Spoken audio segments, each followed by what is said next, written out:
Sir इसमें ही बताओ अब कि एक तो फिजिकल का क्या कंप्लीट पैकेज बनना चाहिए, क्या एनसीईआरटी पढ़ के और एनएवएसटी बुक का लेवल 1 करके और एनसीईआरटी के क्वेश्चंस करके क्या जेई मेन के लिए सफिशिएंट है? सच बोलूं तो सर कम पड़ेगा। उसका रीजन बताता हूँ। पहले मैं आपसे क्वेश्चन करता हूँ, आपने मेरी बुक सॉल्व की थी आईआईटी के ऊपर? बिल्कुल करी थी सर। कैसी लगी थी आपको? सर टफ है सर मेरे को भी टफ लग रही है। टफ लगी थी? कौन सा लेवल 1, 2 या 3?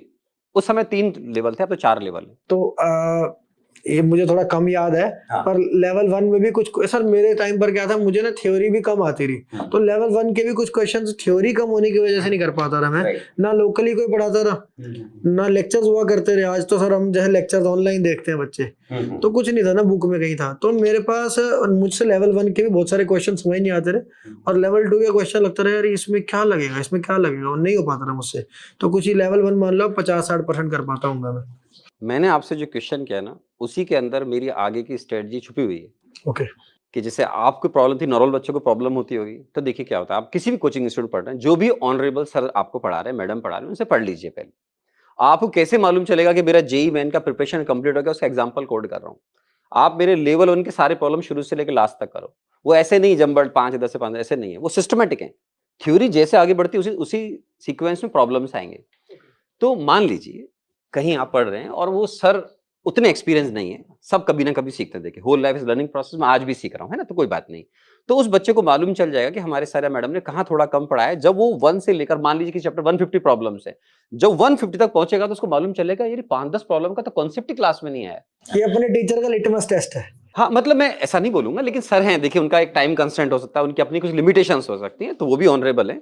लेकिन अब वो क्या करेगा बच्चा, आजकल गूगल है, कर लीजिए उस थ्योरी को, कहीं ना कहीं से आपको मिल जाएगी, तो आप कर लीजिएगा, पढ़ लीजिएगा उसको। तो आपने जो क्वेश्चन किया, मैं उसको अब अलग तरीके से आंसर कर रहा हूँ कि देखिए लेवल 1 से आपका जेईई मेन का प्रिपरेशन हो जाएगा सिस्टमेटिक, शुरू से लेकर एंड तक। लेकिन जेईई मेन में प्रॉब्लम 2 तरह के आते हैं। एक तो आपके ये हो गए एससीक्यू हो गया, सिंगल करेक्ट, जो आपके 4 ऑप्शन आता है। एक सब्जेक्टिव आते हैं। इसके लिए मैंने अपनी बुक में चेंजेस कर दी, बिकॉज जेईई मैंने पैटर्न चेंज किया है। जेईई मैंने पहले आपको मालूम होगा सिंगल डिजिट आंसर आते थे विदाउट नेगेटिव मार्क्स, अब नेगेटिव मार्क्स हो गए। और जेईई एडवांस पैटर्न पर डेसिमल के 2 प्लेसेस तक न्यूमेरिकल आते हैं, आंसर देने होते हैं। फॉर एग्जांपल 48.75 या 72 ऐसा आंसर आएगा। तो मैंने अपनी एक्सरसाइज नंबर 4 जो बनाई है, उसमें अभी दोनों तरह के प्रॉब्लम रखे हुए हैं। डेसिमल के 2 प्लेसेस तक आंसर आएंगे और सिंगल डिजिट वाले भी। तो लेवल 1 और लेवल 4 करना है अब आपको। जिस भी ऑनरेबल इंस्टीट्यूट में पढ़ रहे हैं, जो भी ऑनरेबल सर पढ़ा रहे हैं, वो पढ़ लीजिए। लेकिन आप मेरी बुक का लेवल 1 और 4 कर लीजिए, जेईई मेन निकल जाएगा। लेवल 1 और लेवल 4 जिसने कर लिया उसका जेईई हो जाएगा, ये कंप्लीट पैकेज है। और मैं आपसे बोल रहा हूँ बहुत ऑनेस्टली, जो भी अच्छे बच्चे हैं जिनकी जेईई में अच्छी रैंक आती है, जिन्होंने मेरी बुक सॉल्व करी, उनसे पूछेगा, उनको लेवल 1 बिल्कुल हलवे की तरह लगेगा कि सर बहुत ईजी था लेवल 1, क्योंकि उन्होंने थ्योरी ढंग से पढ़ी हुई है। तो सर आप जो लेक्चर पढ़ाने वाले हो, इनको पढ़ने के बाद लेवल 1 जो है, लेवल 1 लायक पर्याप्त थ्योरी रहेगा 100%। Definitely definitely. ये सर कोई मेरे टाइम पर अगर ये पढ़ाता हो तो बात ही क्या होती। तो ये यानी कंप्लीट पैकेज हो गया। एन अवस्थी जेईई मेन का कंप्लीट पैकेज हो गया। एन अवस्थी सर के लेक्चर्स, एन अवस्थी बुक का लेवल 1 और लेवल 4। सर लेवल 4 के बारे में बताओ। लेवल 4 सुन के डर लग रहा है थोड़ा। नहीं, 4 में क्या है एक्चुअली मैं बहुत क्लियर करता हूँ। उसमें जेईई और एडवांस दोनों की प्रॉब्लम्स हैं अलग अलग, उसी में है। पर 4 का सिग्निफिकेंस क्या वो प्रीवियस ईयर प्रॉब्लम्स है? नहीं नहीं नहीं नहीं नहीं नहीं, सब्जेक्टिव प्रॉब्लम्स हैं उसमें, ऑप्शंस नहीं है। इंटीजर टाइप उस कैटेगरी के। इंटीजर में दोनों कैटेगरी हैं, सिंगल डिजिट वाले भी और डेसिमल के 2 प्लेसेस तक जिनके आंसर आएंगे। बिकॉज मेरे तो न्यूमेरिकल ज्यादा आते हैं आईआईटी में। सबसे ज्यादा कैलकुलेशन आईआईटी के पेपर में एडवांस में फिजिकल केमिस्ट्री में आते हैं। 20 ईयर्स के पेपर उठा के देख लीजिए, तो कैलकुलेशन करने के तैयार रहिए। Right sir. और कैलकुलेशन बहुत बच्चे बहुत वीक भी होते हैं। मैंने हाल में एक वीडियो आईआईटी में देखे, बुक में भी देखेंगे, बच्चे सॉल्व करेंगे। तो अब हम कैलकुलेशन इजी करके न्यूमेरिकल्स बनाते हैं। अब जेईई एडवांस भी ऐसा करने लग गया है, हमारी बुक में भी हमने चेंजेस करके ऐसा कर रखा है।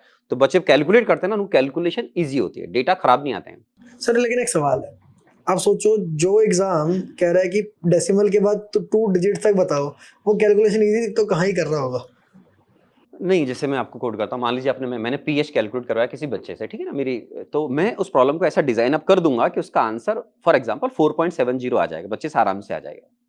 और जहां बच्चे को बोला ना कि 1-2 प्रॉब्लम ऐसे आते हैं जो हर किसी से ना हो, जेईई एडवांस में आप जानते हैं फुल मार्क्स आते नहीं है, तो वो 1-2 प्रॉब्लम तो फिर ऐसे होंगे जिसमें कैलकुलेशन भी ज्यादा हो सकती है या उसमें कॉन्सेप्ट बहुत डिफिकल्ट हो सकते हैं, तो आपको उसमें प्रॉब्लम आ सकती है। उसके लिए मैं बोल रहा हूँ कि लेवल 4 जो है वो जेई मेन और एडवांस दोनों की रिक्वायरमेंट के अकॉर्डिंग डिजाइन किया है मैंने। जेई मेन तो लेवल 1 और 4 से हो गया, और मान लीजिए फिर भी आपको जेई लेवल 4 अगर डिफिकल्ट लगता है तो उसमें से इजी प्रॉब्लम सेलेक्ट कर लीजिए, अपने आप पता लग जाएगा आपको। लेवल 1 कीजिए, एनसीईआरटी पढ़। एनसीईआरटी से क्या ज्यादा आउटपुट नहीं निकलेगा क्योंकि हमारे न्यूमेरिकल्स आते हैं, न्यूमेरिकल्स बहुत ज्यादा आते हैं, है ना, तो ये दिक्कत आई। सर क्या 11th का जो फिजिकल केमिस्ट्री है, क्या वो अगर किसी की अच्छी नहीं है तो क्या 12th में उसको समस्या आएगी? कुछ टॉपिक्स में आएगी। मैं बच्चों को आपके थ्रू बता रहा हूं कि उनको एक चैप्टर जो फंडामेंटल चैप्टर, मूल कॉन्सेप्ट जो हर जगह स्टार्टिंग में पढ़ाया जाता है, इसको एक तो आराम से पढ़ना चाहिए, पढ़ाना चाहिए। मेरे को लगभग 1.5 से पौने 2 महीने का टाइम इसी चैप्टर में लगता है केवल, कैलकुलेशन। और एक इंटरेस्टिंग बात क्या है, हमारे चैप्टर की प्रॉब्लम कभी मिक्स हो गई, इनके साथ में आती है, कभी इनके साथ में आती है। इनसे पूछिए ऑर्गेनिक केमिस्ट्री में रिएजेंट्स आ रहे होंगे, रिएक्शन आ रही होगी, लेकिन उसमें लिखा होगा इसका इतना ग्राम वेट दे रखा है, इसका परसेंट यील्ड इतना है, लास्ट में कैलकुलेट करो वेट के, सारे से प्रॉब्लम आते हैं। तो बेसिकली वो मोल कॉन्सेप्ट का प्रॉब्लम है जो आपको ऑर्गेनिक केमिस्ट्री के कॉन्सेप्ट से अटैच कर दिया गया है। अगर आपको ओसी नहीं आती तो भी प्रॉब्लम सॉल्व नहीं होगा, और पीसी नहीं आती तो भी नहीं होगा। सर जब हम मोल कॉन्सेप्ट कहते हैं तो क्या हम इसके अंदर जो नॉर्मेलिटी, मोलैलिटी? नहीं, वो उसका एक सेकंड पार्ट और है। मोल के बाद रेडॉक्स, वो थोड़ा लेट आता है क्योंकि बच्चे को बेसिक नॉलेज नहीं होती, ऑक्सीडेशन नंबर की स्ट्रक्चर्स वगैरह नहीं आते इनऑर्गेनिक के। तो मैं इसको 1 साल बाद, मतलब तो ये तो सर ये भी बढ़िया बात हो गई कि आप तीनों लोग जो हो वो तो कोऑर्डिनेशन में ही पढ़ाते होंगे कि अब चौहान सर ने ये पढ़ा दिया होगा, हमने ये पढ़ा। बिल्कुल बिल्कुल कोऑर्डिनेशन चलता है। बिल्कुल बिल्कुल। मैं इनसे पूछ लेता हूँ, मैंने कहा आपने स्ट्रक्चर वगैरह बेसिक स्ट्रक्चर पढ़ा दिए, ऑक्सीडेशन नंबर, स्टेट वगैरह बच्चे ये रेडॉक्स तभी स्टार्ट करते हैं जब स्ट्रक्चर ड्राइंग में कंप्लीट कर लेते हैं। उससे क्या होता है ना, बच्चे को इजी पड़ जाता है। वरना मैं उसके बिना पढ़ाऊंगा तो बच्चा एनसीईआरटी से पढ़ेगा लेकिन उसको कई चीजें क्लियर नहीं होंगी। तो ये ट्यूनिंग, यही तो फायदा है। I see। तो रेडॉक्स बैलेंसिंग आप करवाते हो जब 12th क्लास के स्टार्टिंग में? 12th क्लास की स्टार्टिंग में क्या? मतलब जनवरी में करवाया।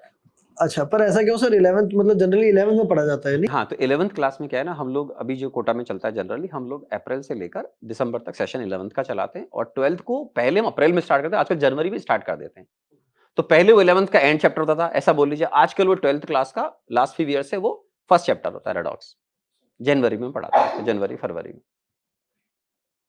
तो मैं बच्चों को आपके थ्रू बोल रहा हूँ कि आप मोल कॉन्सेप्ट को अच्छा रखो, और 11th क्लास में एटॉमिक स्ट्रक्चर है, वो बच्चों को सबसे डिफिकल्ट पड़ता है सुनने के लिए, बिकॉज ना तो उसको ढंग से फिजिक्स आती बेचारे नए बच्चे को, ना उसको मैथ्स आती, ना उसको ढंग से केमिस्ट्री आती। तो सबसे बड़ा चैलेंज होता है थ्योरी ऑफ एटॉमिक स्ट्रक्चर, इसको अंडरस्टैंड करना। फिर केमिकल इक्विलिब्रियम वगैरह इजी लगते हैं बच्चे को। सर इनफैक्ट मैं अगर बोलूं, मेरे टाइम पर मुझे लग रहा था क्या बातें कर रहे हैं ये लोग। जब एटॉमिक स्ट्रक्चर मैंने पढ़ा, मैंने कहा क्या बात कर रहे हो यार, मतलब मोल वोल सब सही है कि कोई एटम होता है, उसकी क्वांटिटी होती है सब, ये क्या बातें करे जा रहे हो, ये क्या थ्योरी है? कुछ भी बोल दिया एटम, मतलब उसने कहा कि मैंने गोल्ड फॉइल वाला एक्सपेरिमेंट किया, कुछ भी बोल रहा है उसके बाद। उसके कॉन्सेप्ट कितने एडवांस है, देखिए फिजिक्स भी है उसमें, मैथ्स भी है, श्रोडिंगर वगैरह के अंदर डिफरेंशिएशन वगैरह है। तो बच्चे को बहुत डिफिकल्ट पड़ता है एटॉमिक स्ट्रक्चर समझना। और आप बताओ सर, इतने सारे नोबेल प्राइज विनर हैं, सब काफियों का जिक्र एटॉमिक स्ट्रक्चर में, बाकी किसी चैप्टर में नहीं आता है, किसी चैप्टर में नहीं मिलेगा, ना फिजिक्स में, ना केमिस्ट्री में, ना मैथ्स में, जितना आपको एटॉमिक स्ट्रक्चर में नोबेल प्राइज विनर उनके एनसीईआरटी बुक में इनफैक्ट नेम या उनके फोटो भी दे रखे हैं। तो यार जब आप इतने लोगों को सुनोगे तो आपको डिफिकल्ट तो पड़ेगा। उसमें पूरी सर वो एटम की हिस्ट्री बहुत लंबी है, बहुत लंबी। तो मैं जसपाल सर को क्या बोलता हूँ, यार देखो मेरा सिलेबस बहुत ज्यादा, मेरी हेल्प करो। तो ये जो क्वांटम नंबर वाला छोटा पार्ट है ना पीछे का, एडवांस पार्ट जो क्लासिकल तो ये पढ़ाते हैं, क्लासिकल पार्ट तो ये पढ़ा देते हैं। श्रोडिंगर इक्वेशन जैसे मैं पढ़ाता हूँ, डिफिकल्ट पड़ती है बच्चे को ना, डायग्राम वगैरह, बट क्वांटम नंबर वगैरह ये पढ़ा देते हैं, मेरे लिए इजी पड़ता है। जो एडवांस पार्ट है, और जब उसमें मेरे को प्रॉब्लम आती है, अगर ये नहीं पढ़ाए ना तो बच्चा वो जो है क्वांटम नंबर को समझ ही नहीं पाए। सर आप मुझे बताओ, आउटबाउ रूल कौन पढ़ाता है आप दोनों में? मैं पढ़ाता हूँ, मैं पढ़ाता हूँ। हाँ, ओके। और एसपीडीएफ सब शेल में फिलिंग। हाँ जी। और अच्छा, और एसपीडीएफ उनके जो शेप वगैरह वो भी आप पढ़ाते हो? सब वही मैं समझ गया। और एक्चुअली में ये आपके इनऑर्गेनिक केमिस्ट्री में जो बच्चे जेडीली पढ़ते हैं उसमें भी दे रखा है, काफी अच्छा दे रखा है। एक्चुअली स्टार्टिंग जेडीली में करोगे तो वहीं से है। सर एक मेरे दिल में एक सवाल आता है जेडीली को लेकर। मैंने जेडीली किताब ली थी, हाँ, सुदर्शन गुहा वाली अडेप्टेशन। हाँ। सर उसके अंदर जो मैंने देखा, ऑनेस्टली स्पीकिंग, मुझे लगा बहुत ज्यादा आउट ऑफ स्कोप जाते हैं। कई जगह पे मुझे लगा कि यार मैं ये कभी जिंदगी में पढ़ ही नहीं सकता, इतनी मोटी किताब, और जो कि आउट ऑफ स्कोप जा रही, वो देख के मैंने उसको बंद कर दिया, नहीं लागे किताब। देखो मैं आपको बताऊं, जेडीली जो बुक है वो बच्चों के लिए नहीं है। मैं एडॉप्टेशन वाली बात नहीं कर रहा हूँ, प्योर बात कर रहा हूँ। वो रेफरेंस बुक है, वो टीचर्स के लिए है। ओके। वो अप टू आईटी मार्क्स नहीं है उसमें, क्या है कुछ चीजें हैं जो चैप्टर्स हैं वो जैसे क्वेश्चन भी सेट हो करते हैं प्रोफेसर, तो वहां से वो पर्टिकुलर उस टॉपिक उस चैप्टर से क्वेश्चन लेते हैं जो आईटी में है। पूरी बुक थोड़ी जेई के लिए इंपॉर्टेंट है, या वैलिड ही नहीं वो टीचर की बुक है, बच्चों के लिए नहीं है। बच्चे बोलते हैं सर जेडी ले लिया, मैंने लेके क्या रखेगा, बस धूल लगेगी। मैं बच्चों को हमेशा बोलता हूँ, मेरे बच्चों थ्योरी तो देखिए 11th क्लास में थ्योरी सबसे डिफिकल्ट आपको एटॉमिक स्ट्रक्चर की सुनने में लगेगी, सुनने में बहुत पेशेंस रखने पड़ेंगे 1 मंथ, लेकिन न्यूमेरिकल सॉल्व करना आसान है एटॉमिक स्ट्रक्चर के। मैं आपके थ्रू बोल रहा हूँ बच्चों को पेशेंस रखें 1 मंथ, जब आपकी अंडरस्टैंडिंग अच्छी हो जाएगी धीरे धीरे तो न्यूमेरिकल सॉल्व करना इजी होता है। एटॉमिक स्ट्रक्चर थ्योरी को ग्रास्प करना बहुत डिफिकल्ट टास्क है। रीजन मैंने बोला ना तो आपको ढंग से उस समय फिजिक्स आती है बिकॉज स्टार्टिंग ऑफ 11th होता है, ना केमिस्ट्री आती ना मैथ्स आती, लेकिन इसके बाद लेटर ऑन चैप्टर आएंगे केमिकल आयनिक वगैरह, ये आपके थॉट प्रोसेस डेवलप होने के बाद आपको इंटरेस्टिंग और अच्छे लगेंगे। जेडी